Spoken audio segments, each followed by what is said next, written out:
All right, hello everybody. So it's Joe here again, and I'm going to show you guys how to remove and inspect, and if the need be, replace one of the vvti actuators that controls the variable cam timing on this 2014 Toyota Corolla Eco.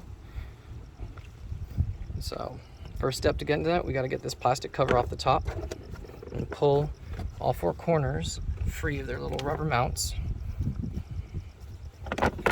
And flip that out of the way and put that somewhere safe where you won't scratch it. Now sometimes those things are stuck there. Just be patient, wiggle it off. You don't want to crack and break that thing, especially if it's a customer's car.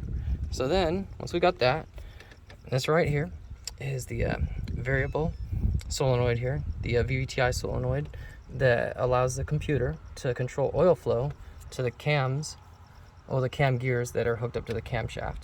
Anyways, so let's get to it, eh? So the first thing we gotta do, we gotta push on this little tab here of the electrical connector, and boop, comes right off. Make sure there's no damage in there. Alrighty. Now, once you've had that free, do that part first so that the mounting bolt is still there to hold the thing in place. Just free that up right there. Once you cracked it free, turn and a half. You can usually do it by hand. There we go. Take that off by hand.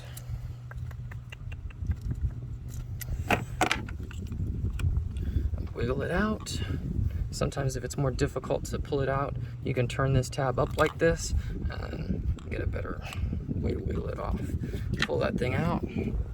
Now you can see on this one, it's pretty clean. You're going to want to check that cylinder for any scuffs, any marring, any kind of scratches that won't allow it to seal properly. There's two sides now. This one is actually really clean. It's very clean. Now in vehicles that have infrequent oil changes, you can see that this would be darker. It would be a reddish or a brownish color, but this one's in good shape. The other thing you're going to want to check too, you're going to want to check this O-ring right here. Make sure that it's not cracked, and it's not scratched, and it doesn't have little dirt or specks or particles or anything. Once you've got this out, you can, if it looks good, and I typically clean this up, you can put it in clean oil, like in a small little container with some fresh synthetic oil, scrub it with a toothbrush, or you can spray some kind of petroleum-based spray on it. But I would recommend not leaving any kind of thing like that for long. Just clean it and then dump it in fresh oil and then reinstall it. Anyways, so this one is actually in good shape, so I'm gonna put her back in, but sometimes these can go bad and you gotta check engine light, or sometimes they'll get sluggish and you won't necessarily get a check engine light right away. So this could also be used to, kind of clean up the acceleration a little bit, or just make the engine operate smoother by taking it out, cleaning it.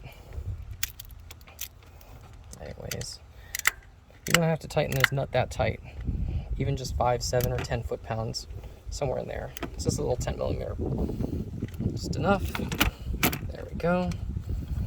Now, again, make sure there's no debris in this little connector. Plug it back in.